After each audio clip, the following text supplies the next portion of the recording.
नमस्कार दोस्तों, स्वागत है आपका न्यू उत्कर्ष IAS चैनल पर। आज का हमारा टॉपिक है यूपी से और हम पढ़ने वाले हैं प्राकृतिक संपदा के बारे में। और यहाँ पर हम लोग प्राकृतिक संपदा के अंतर्गत महत्वपूर्ण रूप से वन्य जीव संरक्षण की चर्चा करेंगे। वन्य जीव संरक्षण की बात करते हैं तो वन्य जीव अभ्यारण्य आ जाता है, वन्य जीव पार्क आ जाएगा यानी उद्यान आ जाएगा, और पंछी विहार आ जाएंगे। ठीक है, अब ये जो है इनको सरकारों के द्वारा, राज्य सरकारों के द्वारा इनको संरक्षण दिया जाता है और उसके लिए राज्य सरकारें अधिसूचना जारी करती हैं। और उसके बाद पर्टिकुलर कोई क्षेत्र जो कि जहाँ पर किसी प्रकार के जानवर रह रहे हों, जंतु हों, किसी विशेष प्रकार के पौधे हो जिन्हें संरक्षण देना हो, या कोई भू आकृति हो उसको संरक्षण देना हो जो कि प्राकृतिक रूप से महत्वपूर्ण मानी गई हो, तो उनको सरकारों द्वारा अधिसूचना के माध्यम से उसको या तो हम अभ्यारण्य घोषित करते हैं, या तो उसको वन्य जीव विहार के रूप में इंडिकेट करते हैं, या फिर पंछी विहार के रूप में इंडिकेट उसको करते हैं, उसको संरक्षित करते हैं। ठीक है, और यहाँ महत्वपूर्ण क्या है, ये तो एक सामान्य सी जानकारी हो गई। अब चूँकि हमने संपदा की बात की, संपदा का मतलब ये होता है कि कोई ऐसी महत्वपूर्ण चीज़ जिसे मानवों के द्वारा इस्तेमाल किया जाता हो, या हमारी नेचुरल जो संपदा होती है जिसे हमको पीढ़ी दर पीढ़ी आगे बढ़ाना हो, सुरक्षित रखना हो, तो वो संपदा के रूप में उसको हम लोग कंसीडर करते हैं। तो यहाँ पर मेन चीज़ ये है कि हमको पढ़ना क्या है जो कि इम्पॉर्टेंट होगा यूपी के अंदर, जो चीज़ हमको याद करनी है यूपी स्पेशल के, क्योंकि हम यूपी स्पेशल का वीडियो बना रहे हैं। यूपी के बारे में जानकारी यहाँ पर है। तो यहाँ पर पढ़ना क्या है, पढ़ना मुख्य रूप से यहाँ पर दो चीज़ें हैं महत्वपूर्ण, कि वन्य जीव जो विहार हैं वो यूपी के अंदर किन किन स्थानों पर हैं, और जो पंछी विहार हैं वो किन किन स्थानों पर हैं और कितने हैं। ये दो सेक्शन जो हैं आपके यूपी में, जो कि प्राकृतिक संपदा के अंदर हम लोग पढ़ते हैं, वो महत्वपूर्ण है और यही आपके परीक्षा में आएगा। तो चलिए ये शुरू करते हैं। पहले हम वन्यजीव संरक्षण की बात कर लें। तो वन्यजीव संरक्षण के लिए जो देश का सर्वप्रथम वन्यजीव संरक्षण संगठन बना, दोस्तों याद रखिएगा, यहाँ पर वन्यजीव संरक्षण अधिनियम की बात मैं नहीं कर रहा। अधिनियम एक कानून हो गया जो कि 1972 में बना, सब कुछ उसी के अंतर्गत ही होता है। ठीक है, सब कुछ उसके अंतर्गत ही आपके जो अभ्यारण्य है, उद्यान है, उसको घोषित किए जाते हैं। 1972 के कानूनों का पालन करते हैं। लेकिन मैं यहाँ पर एक टर्म इस्तेमाल किया जा रहा है, संगठन।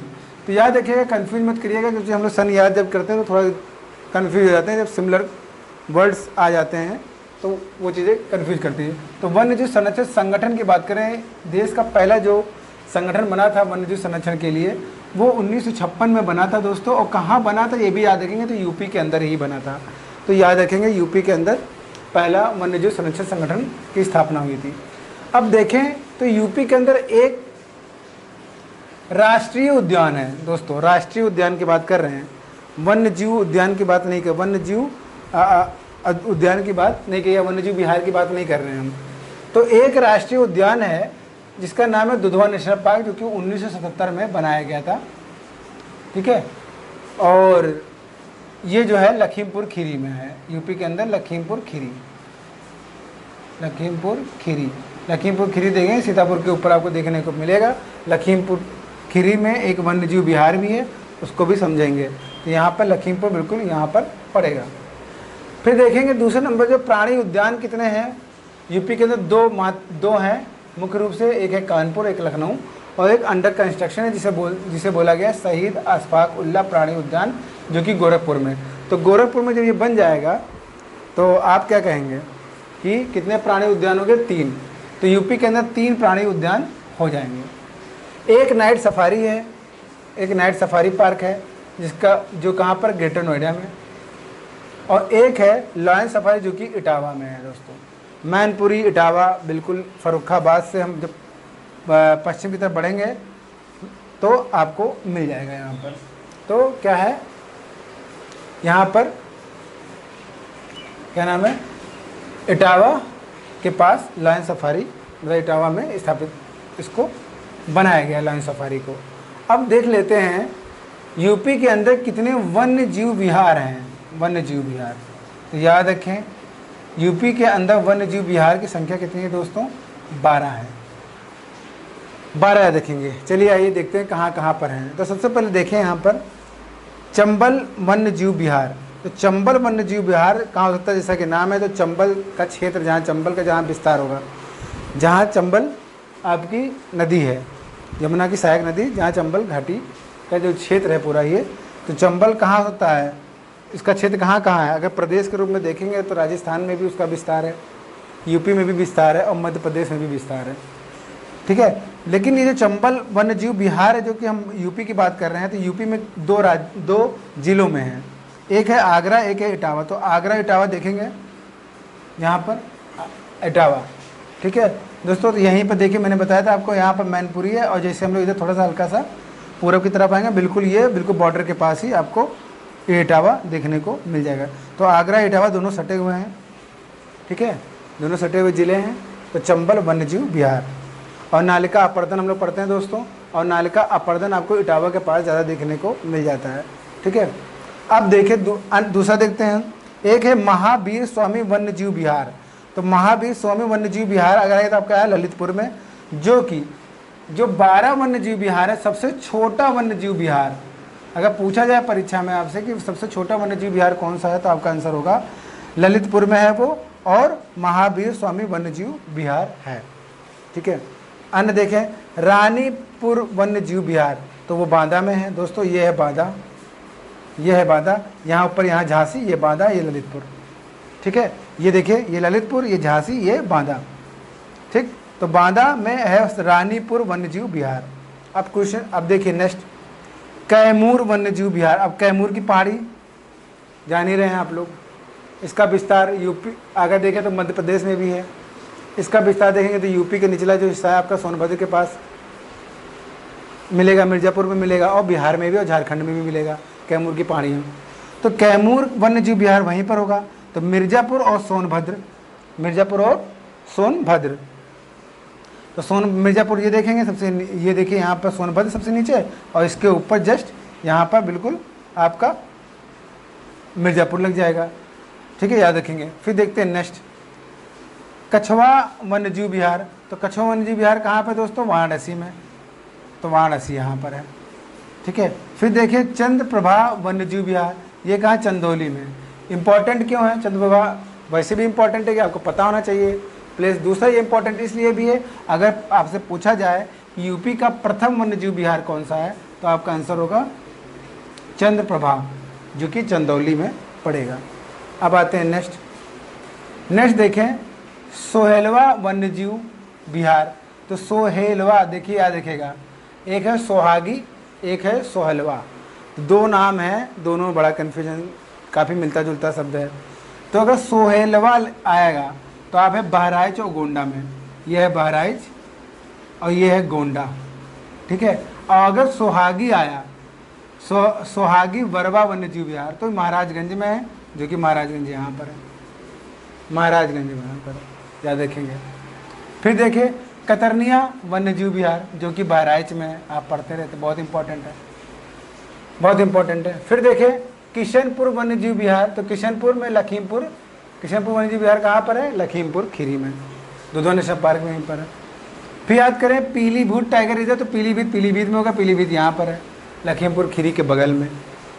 फिर देखे हस्तिनापुर वन्यजीव विहार। तो हस्तिनापुर जिले 4 जिलों में है, तो जाहिर सी बात है 4 जिलों में है, तो परीक्षा में प्रश्न आ गया कि सबसे बड़ा वन्यजीव विहार यूपी में कौन सा है, तो आपका आंसर होगा हस्तिनापुर वन्यजीव विहार, जो कि सबसे बड़ा है यूपी का। मेरठ में है, मुरादाबाद में, मुजफ्फरनगर, और बीच में एक और ज़िला पड़ जाता है, उसका नाम है बिजनौर, याद रखेंगे बिजनौर। तो ये याद दोस्तों यहाँ देखेंगे, यहाँ पर आपका मेरठ है, यहाँ पर अगर आप चले जाएंगे तो ये आपका पड़ेगा मुरादाबाद, और यहाँ पर बिजनौर, और यहाँ पर मुजफ्फरपुर पड़ेगा, मतलब मेरठ और मुजफ्फरपुर बगल में है। याद क्रम जहाँ जिलों का ध्यान देंगे, मैप में देखेंगे तो और स्पष्ट हो जाएगा, लेकिन मैंने यहाँ बिंदु डिनोट कर रखा है। ये देखिए मेरठ है, ये मुजफ्फरनगर है, ये आपका बिजनौर है, और ये आपका मुरादाबाद है, ठीक है। तो ये कितने जिलों में है? 4 जिलों में है हस्तिनापुर वन्यजीव विहार, इसीलिए सबसे बड़ा वन्यजीव विहार है। तो इस तरह से आपने वन्यजीव विहार की जो संख्या देखी वो आपको मिलेंगी कितनी?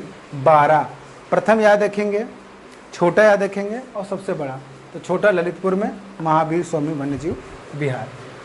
अब हम आते हैं पंछी विहार की बात करें। पंछी विहार को मैंने डिनोट नहीं किया, लेकिन मैं आपको मैप के अंदर बता दूंगा। मैप में देखेंगे तो सबसे पहला पंछी विहार की संख्या पहले देख लेते हैं। 13 पंछी विहार हैं, याद रखें 13 पंछी विहार हैं यूपी के अंदर। पहला चंद्रशेखर आज़ाद उन्नाव, और उन्नाव आप जान ही रहे हैं, चंद्रशेखर आज़ाद उन्नाव पंछी विहार कहाँ, लखनऊ के बिल्कुल बगल में लखनऊ ये है आपका, और ये बगल में क्या पड़ गया, उन्नाव, फिर इधर आएंगे कानपुर आ गया। तो ये लखनऊ, ये उन्नाव और ये कानपुर, तो ये उन्नाव हो गया। तो उन्नाव में दोस्तों कौन सा, चंद्रशेखर आज़ाद। समस्तीपुर देखेंगे तो रायबरेली, तो बस लखनऊ है, और लखनऊ से आप जैसे इधर पढ़ेंगे वैसे आपका आ जाएगा रायबरेली।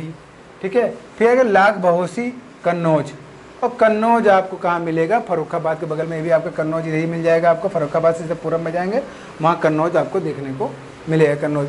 तो लाख बहोसी कहाँ है, कन्नौज में। सांडी भी उन्नाव में है, तो सांडी भी याद रखेंगे, उन्नाव वही लखनऊ के बगल में। फिर से बखीरा संत कबीर नगर, ये आपको यहाँ मिलेगा देखने को। ठीक है, उसके बाद देखेंगे ओखला गाजियाबाद गौतम बुद्ध नगर, जो कि दिल्ली से सटा हुआ जिला है यूपी का, तो गाजियाबाद गौतम बुद्ध नगर। पार्वती अर्गा कहाँ है, गोंडा में। गोंडा को आपको मैंने इंडिकेट किया, गोंडा में आपका एक वन्यजीव विहार भी है। तो गोंडा में कौन सा वन्यजीव विहार है दोस्तों, सोहेलवा वन्यजीव विहार, जो कि बहराइच और गोंडा दोनों जगह पर है। पटना एटा में है, एटा भी आपको बिल्कुल फर्रुखाबाद के पूरब में जैसे जाएंगे आपको दिख जाएगा। ठीक है, फिर देखें सुरहाताल, जो कि बलिया में है। बलिया कहाँ पर है दोस्तों, तो आप जाने, देखिए पूछ निकली हुई है ये यूपी की, और ये बलिया है आपकी, बलिया है। बलिया से होते हुए गंगा जाती है आपकी। ठीक है, बलिया से होते हुए जा रही गंगा, कहाँ पर, बिहार में। फिर देखेंगे सूर सरोवर आगरा, आगरा में आपका वन्यजीव विहार भी है। चंबल वन नित्य आगरा, ये आपका आगरा के बाद जैसे ही आप बॉर्डर क्रॉस करेंगे राजस्थान में एंटर कर जाएंगे तो आगरा हो गया। समन पंछी विहार जो है वो मैनपुरी में है। तो इटावा मैनपुरी, बिल्कुल इटावा के जस्ट ऊपर देखेंगे तो आपको मैनपुरी देखने को मिल जाएगा। भीमराव अंबेडकर प्रतापगढ़, अब प्रतापगढ़ जान ही रहे हैं। रायबरेली से जैसे ये आपका जैसे लखनऊ क्रॉस किया, रायबरेली जैसे क्रॉस किया, आपका आगे प्रतापगढ़ पहुंच गए आप। ठीक है, फिर देखेंगे विजय सागर, जो कि महोबा हमीरपुर में पड़ता है, और ये आपका कहाँ मिलेगा, महोबा हमीरपुर। तो ये आपका ये देखिए बांदा, इसके बगल में यहाँ पर हमीरपुर, और उसी के बगल में आपको महोबा यहाँ देखने को मिल जाएगा। ठीक है, मतलब कि आपका दक्षिण में ही दोनों ज़िले महोबा हमीरपुर दिख जाएंगे। ठीक है, यहाँ देखेंगे तो विजय सागर, देखिए विजय सागर, हम यहाँ पर कुछ ही चीज़ें याद रखिए, लेकिन आप सारे पंछी विहार याद रखिएगा। ठीक है, कुछ ही नहीं याद रखिएगा। महत्वपूर्ण में अगर हमको याद करना है तो सांडी देखिए कई बार परीक्षा में आ चुका, बखीरा खूब आया, ओखला भी आया है, पटना भी कई बार पूछा गया है, यहाँ पर भीमराव अम्बेडकर ही पूछा गया है, और समस्तीपुर बहुत ज़्यादा पूछा गया है। तो कम से कम इतने तो याद ही रखें, बाकी अगर इतने याद हैं तो फिर आप परीक्षा में आसानी से प्रश्न कर ले जाएंगे। तो ये थे आपके वन्यजीव विहार और पंछी विहार, जो कि आपने मैप के अंदर भी देखा और उसके ज़िले भी आपने ये खासकर परीक्षा में प्रश्न मैचिंग कराने के लिए आते हैं। आपको एक तरफ दे दिया जाएगा, एक तरफ आपको ज़िले दे दिए जाएंगे और एक तरफ आपको वन्यजीव विहार या पंछी विहार दे जाएंगे, जो कि आपको मैच कराना होगा, सही को सही से सुमेलित करना होगा। तो उम्मीद करता हूँ वीडियो पसंद आया होगा। वीडियो को अधिक लाइक करें, शेयर करें, सब्सक्राइब करें। आज के लिए इतना ही, धन्यवाद।